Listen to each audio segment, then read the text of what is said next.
लेकिन जो अमेरिका या दूसरे मुल्कों की प्रायोरिटी एक यूक्रेन के वार पर गया, दूसरा अब जो ईरानियन इश्यू पर वो फ़ोकस करना चाहते हैं और पैलेस्टीनियन का मसला जो है it has been buried under the carpet for time being. कोई बात भी नहीं करता, कोई इसके बारे में यानी कि मज़म्मत के अल्फ़ाज़ भी इस्तेमाल नहीं कर रहा। ये एक दुःख की बात है। हमेशा हमने देखा है, वो हमेशा सफ़र किए हैं, लेकिन उनकी बात कोई सुनता ही नहीं है और जो इस वक़्त इंटरनेशनल सिक्योरिटी हालात है, उसका इज़राइल फ़ायदा उठा के इन पर उनको टारगेट बना रहा है।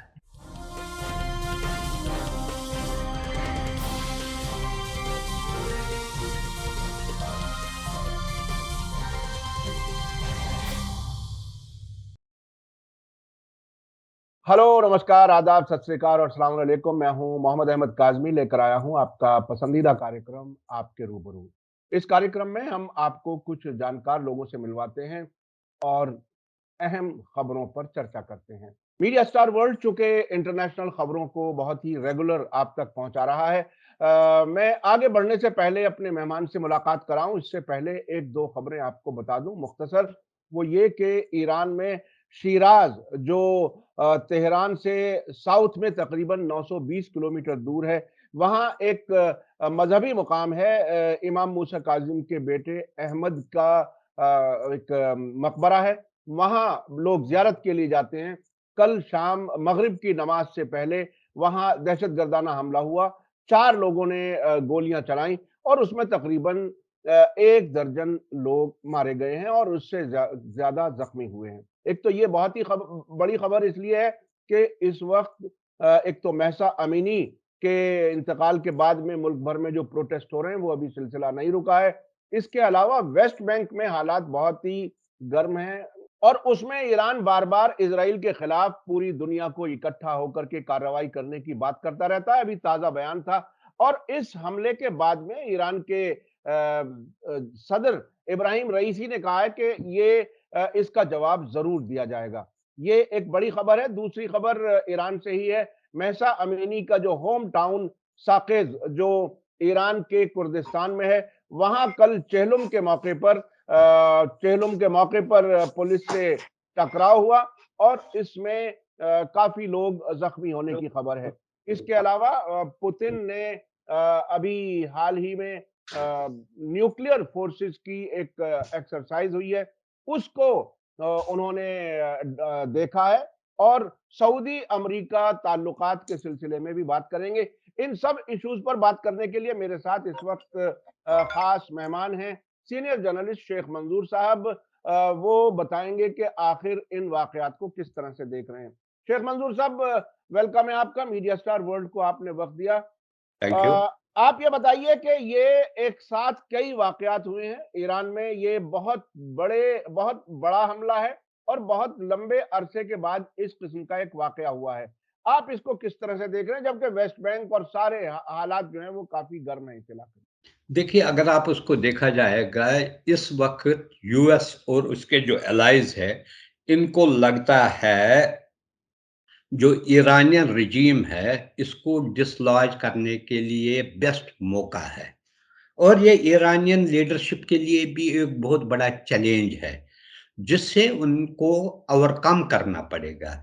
अगर आप देखेंगे, अब 40 दिन जैसे हो गए, 40 से भी 7 हफ्ते होने हो गए हैं कि ये प्रोटेस्ट्स खत्म नहीं हो रहे हैं, बल्कि बढ़ ही रहे हैं।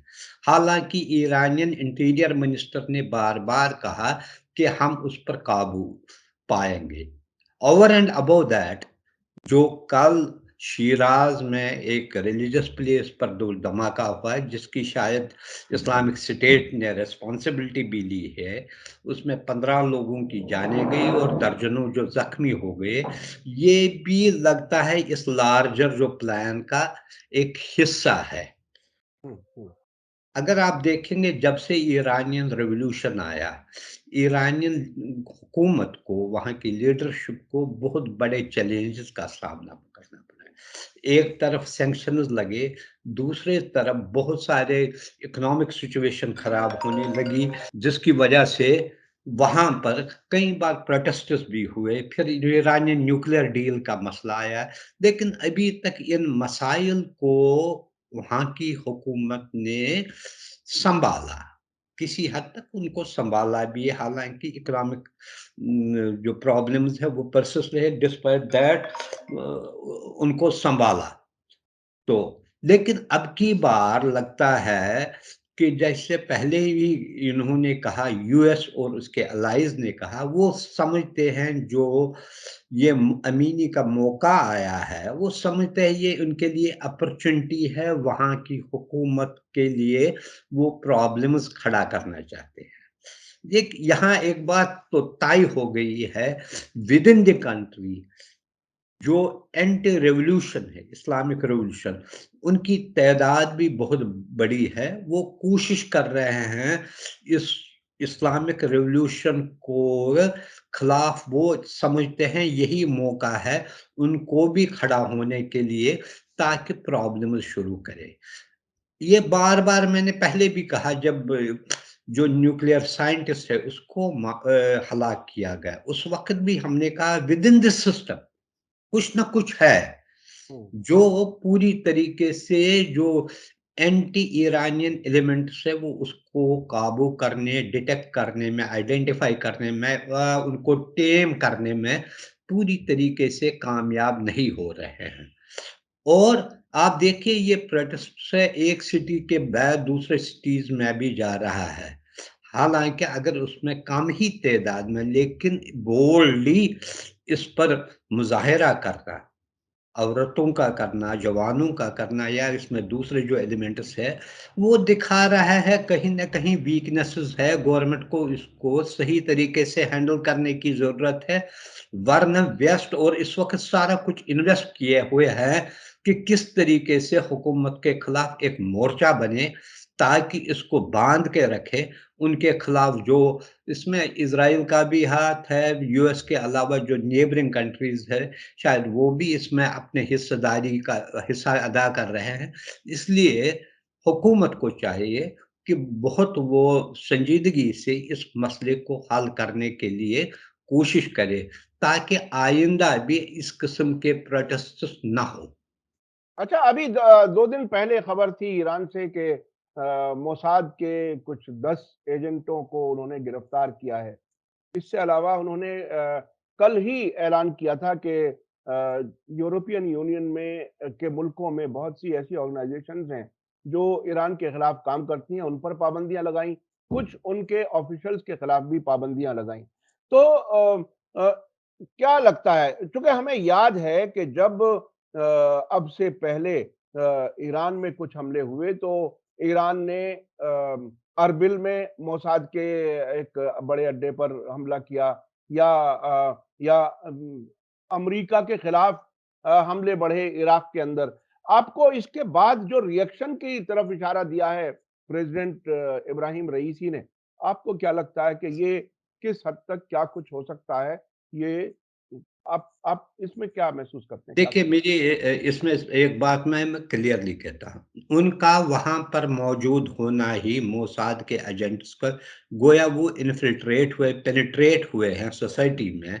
10 को अगर पकड़ा है, इसका मतलब वहाँ पर कई सैकड़ों होंगे ऐसे, हुँ, हुँ, जो हुँ, अभी तक डिटेक्ट नहीं हुए हैं। इनकी वहाँ पर पेनिट्रेशन ईस्ट सेल्फ दिखाता है, कहीं न कहीं चिंक्स है हुँ, सिक्योरिटी सिस्टम में, apparatus सिस्टम में हुँ, है। अब इस वक़्त प्रायोरिटी है वहाँ की गवर्नमेंट का, यही है कि set their house in order. हुँ, उसके बाद जो रिटेलिएशन होगी, या कहीं न कहीं इसके इन रिस्पॉन्स टू दैट, अगर वो कहीं चाहे इराक या दूसरी जगहों पर उनको टारगेट बनाना चाहता है, लेकिन प्राइमरी एम यही होना चाहिए कि मुल्क में अमन-अमान कायम हो। जो इस वक़्त शूरिश है कुछ इलाकों में, may be at low level, उसको ख़त्म किया जाए, इस मसले को एड्रेस करके, ताकि ये आइंदा दूसरे उनके दुश्मनों को मौका ना दे वहाँ पर गड़बड़ करने की। ये इनकी प्रायोरिटी होनी चाहिए। बजाय वो लोग दाखिल भी हो रहे हैं, दूसरी तरफ रिएक्ट भी करोगे, या आप रिस्पॉन्स करोगे दूसरी जगहों पर उनको टारगेट करने के लिए, मसला जूँ का त्यों ही रहेगा।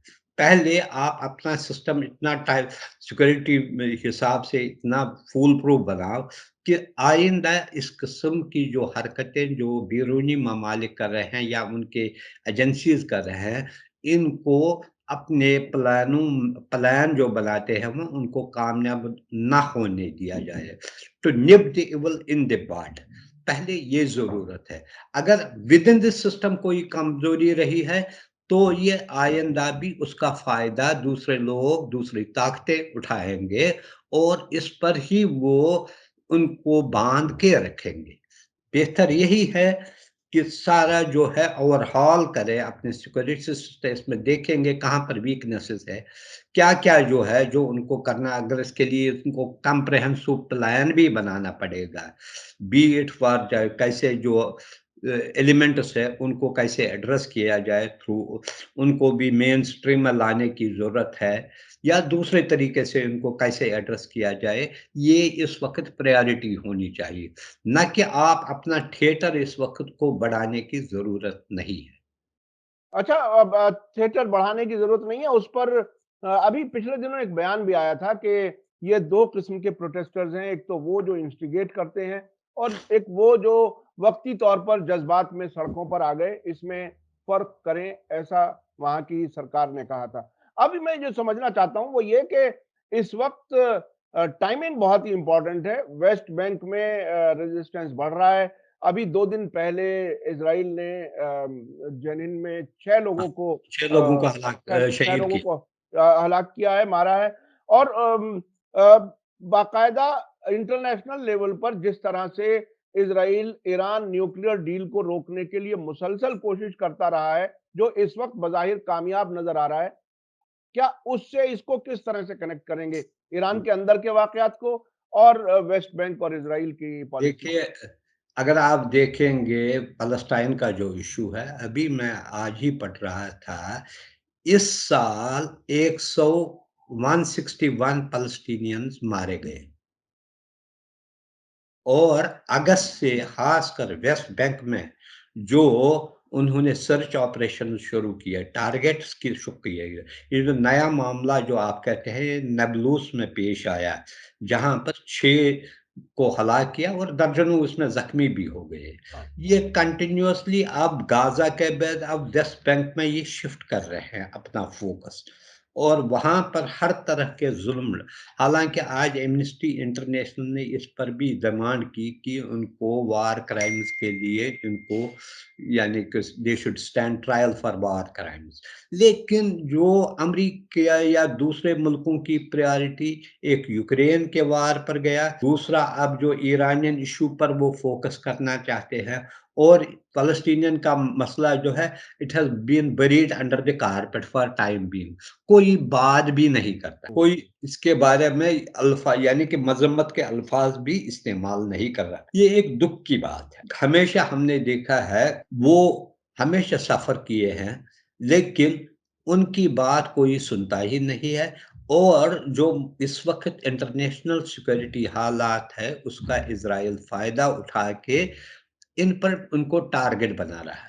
He has got licensed Israel has अच्छा, अच्छा, अच्छा, इस बीच में एक बहुत ही इंटरेस्टिंग चीज़ है, हालाँकि वो शायद वहाँ के इलाकों को देखने वाले लोगों के लिए नॉर्मल हो, लेकिन आम लोगों के लिए एक बहुत ही ताज्जुब की बात है कि एक तरफ अरब मुल्क इज़राइल से नॉर्मलाइज़ेशन का काम कर रहे हैं हुँ, और ज कुछ लोगों ने ऐलान कर दिया, कुछ लोगों का ऐलान बाकी है। दूसरी तरफ अभी कल मैं देख रहा था अल अरेबिया में खबर थी कि काफ़ी बड़ी रकम सऊदी अरब ने तो हाँ, यस, पैलेस्टीन फ़लस्तीनियंस को देने की बात की है। तो ये जो रकम जाती है, वो कौन से फ़िलिस्तीनियों को जाती है, किस चीज़ पे खर्च होती है, जबकि दे वो इज़राइल के मज़ालिम के खिलाफ नहीं बोलते, खामोश रहते हैं? नहीं, देखिए एक बात मैं कहूँगा, जो पैलेस्टीनियन अथॉरिटी पहले जो अरब कंट्रीज़ को, मैक्सिमम अरब कंट्रीज़ को पैलेस्टीनियन अथॉरिटी के साथ रिलेशंस थे, महमूद अब्बास के साथ।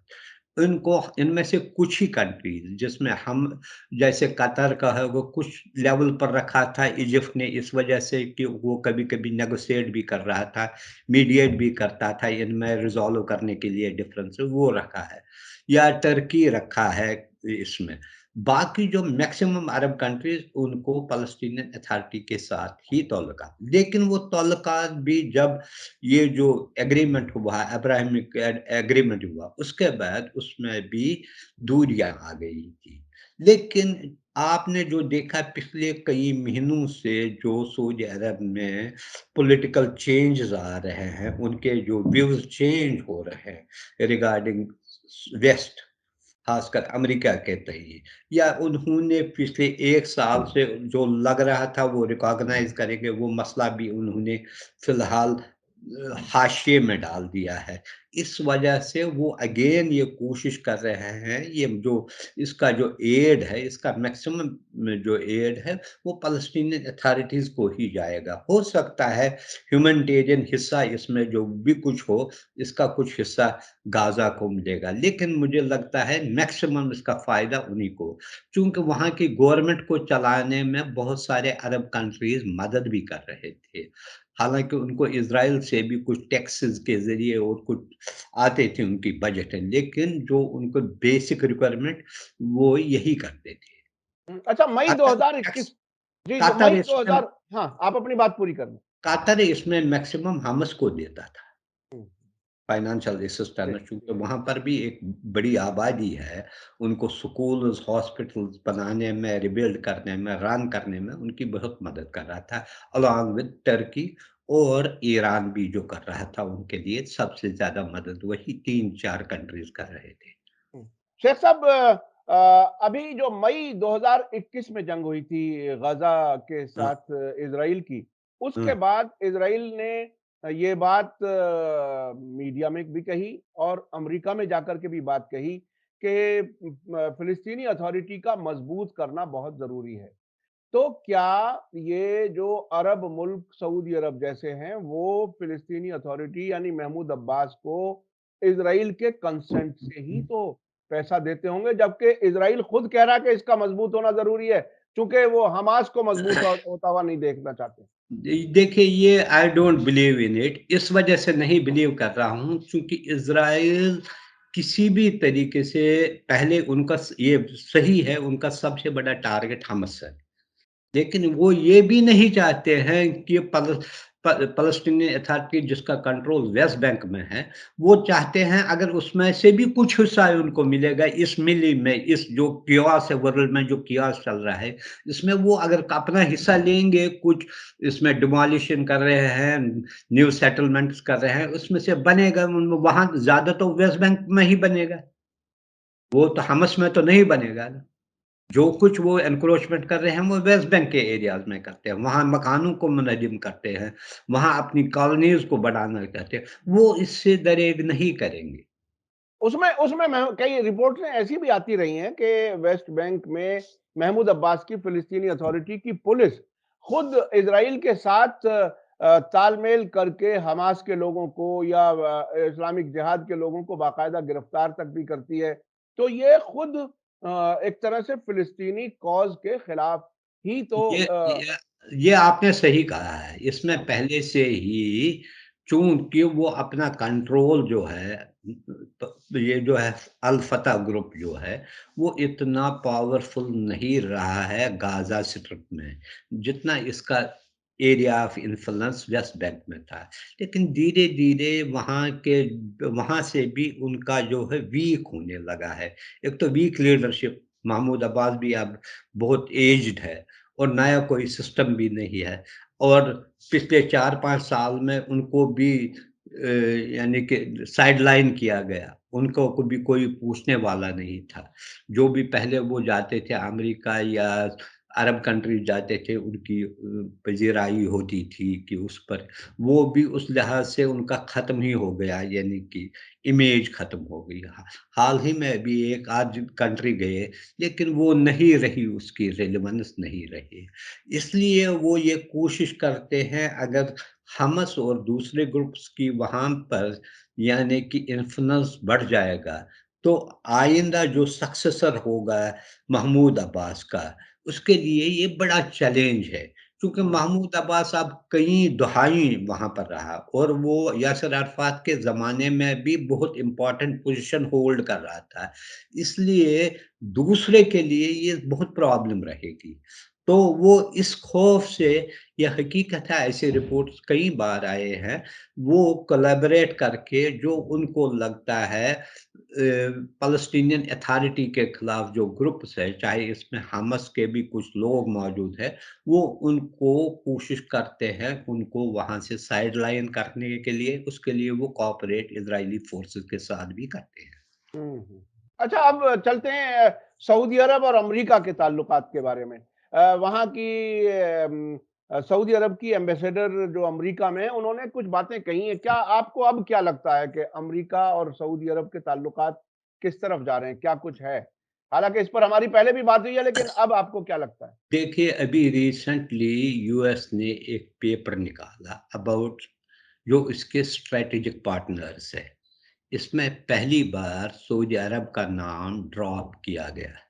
ये एक सिग्निफिकेंट इंडिकेशन है that Saudi Arabia is no more strategic partner of America. हुँ, हुँ। और दूसरी बात ये है, जो बाइडेन ने कहा we will relook at our policy towards Saudi Arabia, जिसका प्रिंसेस रायना जो है, जो रॉयल फैमिली से है और एम्बेसडर भी है वाशिंगटन में, उसने इसको वेलकम किया। उसने ये भी सीएनएन पर अपने इंटरव्यू में ये भी कहा, नई रियलिटीज़ को देखकर अपने अपने रिलेशंस बनाए। लेकिन सबसे बड़ी प्रॉब्लम जो अमेरिका के लिए है और इनके एलाइज़ के लिए है, वो इस रीजन साफ छुपते नहीं, सामने आते भी नहीं। वो इस रीजन को टोटली अबंडन नहीं करना चाहते हैं। ये सऊदी अरबिया की ही पॉलिसी नहीं है। इसमें अगर आप देखें हैं बाय एंड लार्ज जो है यूएई भी वही फ़ॉलो करता है। हालाँकि ओपनली इतने एग्रेसिवली नहीं करता है या दूसरे जो कंट्रीज़ है साइलेंटली इसमें ईरान है, इसमें ओमान है, इसमें कुवैत है, वो भी स्लोली ग्रेजुअली वो भी लुक ईस्ट पॉलिसी इख्तियार कर रहे हैं। ये नई जियोपॉलिटिकल जो ये जो हुआ है एक हमारे सामने सिनेरियो है, इसके हिसाब से वो एडजस्ट करना चाहते हैं। और सबसे बड़ा मसला जो हुआ ये एनर्जी क्राइसिस पर हुआ है, चूँकि उस पर सऊदी अरब ने अभी तक नहीं माना और न उसने नहीं माना कि हम अपना आउटपुट बढ़ाएँगे। वो फ़र्मली रहे, इन्होंने कहा ये इकोनॉमिक मसला है, ये हमारा नहीं है कि इस पर हम पॉलिटिक्स नहीं करना चाहिए। यहाँ तक कि आज सऊदी एनर्जी मिनिस्टर जो क्राउन प्रिंस का भाई भी है, उसने ये भी कहा कि जो ये ऑयल रिज़र्व्स होते हैं, उनको रिलीज़ करते हैं, इससे जो ओपेक मार्केट इफ़ेक्ट हो जा रहा है। यानी कि एक और जगह दूरियाँ हो रही हैं। दूरियाँ इतनी भी नहीं हो गई but it will be a gradual. हुँ, हुँ। ये ये ग्रेजुअल चीज़ें हैं, हाँ, चूँकि सडन सडन कोई तब्दीली होने वाली सडन नहीं। नहीं होगी, चूँकि इसमें अभी भी सऊदी अरबिया की डिपेंडेंस जो है अमेरिका पर बहुत है। कहीं-कहीं वहाँ उनके जो है एडवाइज़र्स जो है, उनके एक्सपर्ट्स हैं, मिलिट्री एक्सपर्ट्स हैं, वो अभी भी वहाँ पर कायम है, डिप्लॉयड है और ख़ासकर जो यमन के मामले में हालाँकि यूएस ने डायरेक्टली इसमें पार्टिसिपेट नहीं किया है, लेकिन जो लॉजिस्टिक सपोर्ट, एयर सर्विलेंस के बारे में, सैटेलाइट इमेजेस के बारे में, जो मूवमेंट के बारे में वो दे रहा था, वो रेगुलरली अभी भी दे रहा है उनको। लेकिन एक बात तो तय है, जो हम पहले से कहते थे, एक 6-7 महीनों से, 8 महीनों से हम कह रहे थे, ये वो नहीं रहे। यानी कि ताल्लुकात जो वो कह रहे थे स्ट्रॉन्ग है एक-दूसरे से, वो नहीं रहा। इसमें एक खलीज पैदा हुई है और लगता है धीरे-धीरे ये बढ़ ही जाएगा और जी, जी। कहाँ पर थमेगा इसका हम नहीं और इसमें सबसे ज़्यादा बाइडेन का भी रोल है। जो वो ज़्यादा जैसे ट्रम्प बिज़नेसमैन था, वो बड़े-बड़े इश्यूज़ को जो है, जैसे उसमें खशोगी का मसला था, उसने उसको साइडलाइन किया। लेकिन इसने इसको बढ़ाया, जिसकी वजह से पर्सनल भी जो है, एक जो केमिस्ट्री बननी थी वो नहीं बनी और उसकी डिफरेंसेस भी बहुत सारे सामने आ गए हैं। हालात इनके लिए भी ठीक नहीं है। सऊदी चाइना की तरफ भी बहुत क्लोजली मूव हो रहा है। रशिया के करीब भी उसका जो है अप्रोच सॉफ्ट है। हालाँकि उन्होंने रिसेंटली यूक्रेन को $400 मिलियन का ह्यूमैनिटेरियन एड भी दिया है, लेकिन कंडेमनेशन पर वो बड़े चुप रहे। उन्होंने कभी भी इसकी कंडेमनेशन नहीं की। अच्छा, पुतिन अब न्यूक्लियर की बात कहीं कहीं न कहीं इशारे दे रहे हैं यूक्रेन जंग में। उधर वेस्टर्न मीडिया मुसलसल ये कह रहा है कि पुतिन कमज़ोर हो गए, उनके पास फ़ौजी और असलहों की कमी है और इस किस्म की बहुत सी रिपोर्ट्स वेस्टर्न मीडिया दे रहा है।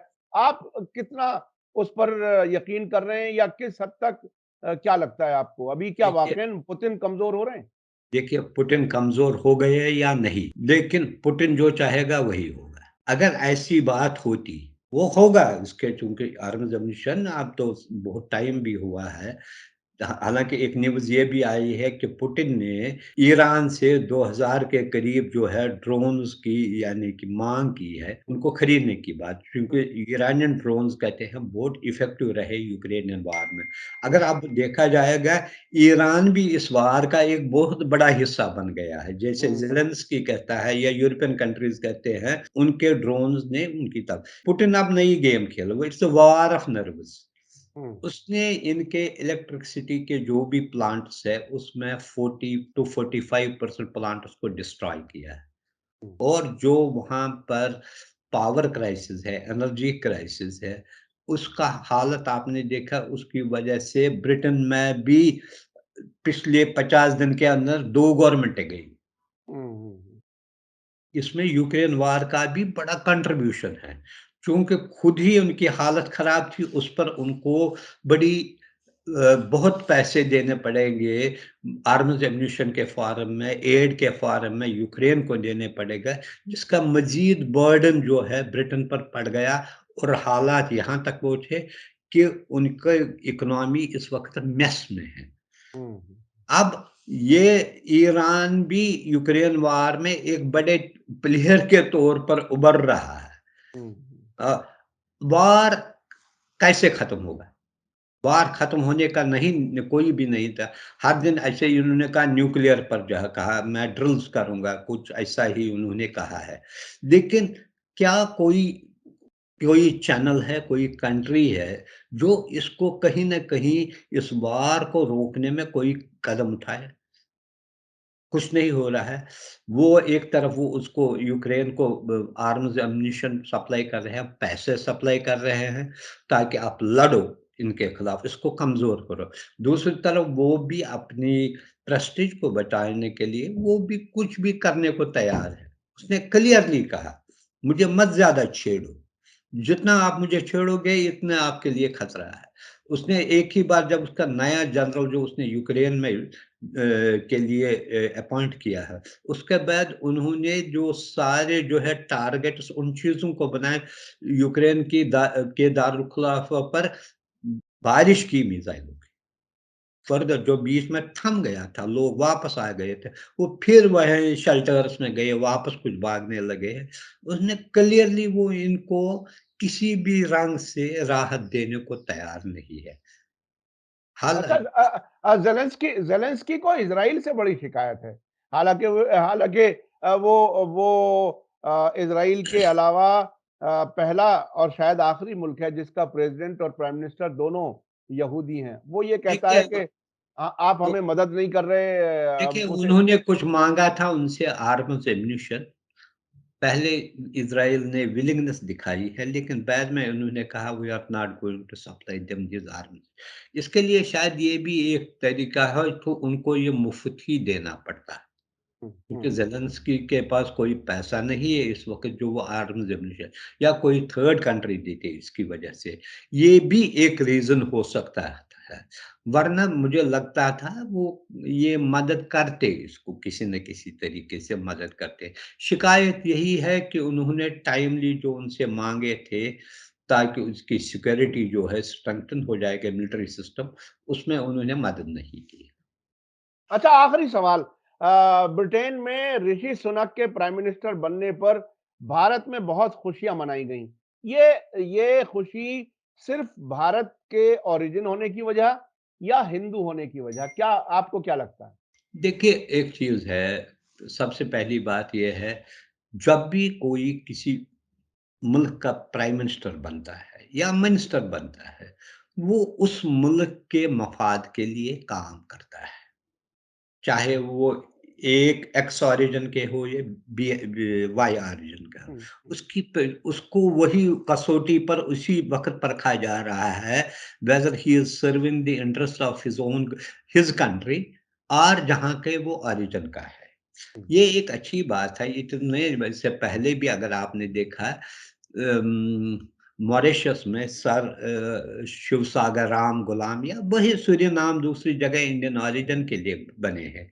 लेकिन he was born in England और इसके अलावा जो इसके पेरेंट्स थे, जो वो गुजरांवाला से थे, पाकिस्तान के थे, जो 1938 में बिफोर डिवीज़न ऑफ यानी कि इंडिपेंडेंस वो माइग्रेट किया गया कीनिया। हुँ, कीनिया के बाद वो 64 या 65 में शिफ्ट हो गए यूएस ये ब्रिटेन। हुँ, वो ठीक है, उसकी वाइफ़ जो है नारायण मूर्ति की वो डॉटर है, वो ठीक है, एक प्राइड सा लगता है कि हमारा भी जो कोई आदमी है जो हाईएस्ट पोस्ट पे हो रहा है। लेकिन इसके बारे में मैं एक आपको मिसाल दूँगा, जो इसकी जो है इंटीरियर मिनिस्टर, वो लिज़ ट्रस के भी इंटीरियर मिनिस्टर थे। उन्होंने इमिग्रेशन पर एक ऐसा कंट्रोवर्शियल स्टेटमेंट दिया, जिसकी वजह से इंडियन गवर्नमेंट ने कहा वी हैव टू रिव्यू जो हम उनके साथ ट्रेड पैक्ट करेंगे, उस पर व्हाट अ डे उसने कहा हम नहीं देंगे उनको। हालाँकि वो गोवन बॉर्न है, उसके पेरेंट्स गोवा के हैं। हुँ, वो हुँ, देखते हैं, ये एक खुशी का मुकाम तो है ही कि हमारे ही ये है, लेकिन finally they have to serve their own country, they have to look after the interests of their own country, चाहे उसमें वो कंप्रोमाइज़ नहीं करेंगे। यही उनके परफॉर्मेंस के लिए कसौटी बनता है। जी, जी। उस पर उनका ये है। लेकिन ऐसे बहुत सारे हैं चूँकि इंडियंस पहले जो ड्यूरिंग कॉलोनियल रूल बहुत सारे माइग्रेट हो गए हैं, अफ्रीका गए हैं। जैसे आपने देखा कीनिया में, युगांडा में था, साउथ अफ्रीका में, ऐसे ही कैरेबियन नेशंस में बहुत गए हैं। जहाँ पर ये जो सूरीनाम था, फिजी था, यहाँ से सिंगापुर गए, बहुत सारी जगहों पर गए हैं और पहले वो उन्होंने बहुत मेहनत करके वहाँ पर अपना नाम कमाया है, ये अच्छी बात है। बहुत-बहुत शुक्रिया जनाब शेख मंजूर साहब। आपने ईरान के हालात पर काफ़ी तफ़सील से बताया और आपने कहा कि उसे सरकार को ऐसा कोई फूल प्रूफ इंतज़ाम करना होगा ताकि इन हालात को कंट्रोल किया जा सके। आपने वेस्ट बैंक के बारे में भी जो कुछ हो रहा है उसके बारे में आपने बताया। फ़िलिस्तीनी अथॉरिटी के बारे में बताया, उनके इज़राइल से ताल्लुकात और अरब मुल्कों से ताल्लुकात के बारे में काफ़ी अहम इन्फॉर्मेशन आपने दी। और आखिर में सऊदी अरब और अमेरिका के ताल्लुकात में जो तब्दीलियाँ आ रही हैं, उस पर भी आपने काफ़ी अहम बातें बताई और ऋषि सुनक के बारे में कहा कि हाँ, ठीक है, खुशी तो मनाई जा सकती है, मनानी चाहिए, लेकिन ये कि कोई भी लीडर जो होता है, वो अपने मुल्क के लिए काम करता है और अल्टीमेटली ज़ाहिर है प्राइम मिनिस्टर वो यूनाइटेड किंगडम के बने हैं। बहुत-बहुत शुक्रिया शेख मंजूर साहब, जी। आपने हमें वक़्त दिया। इसी के साथ मुझे दीजिए इजाज़त। धन्यवाद, शुक्रिया। जय भारत, जय हिंद।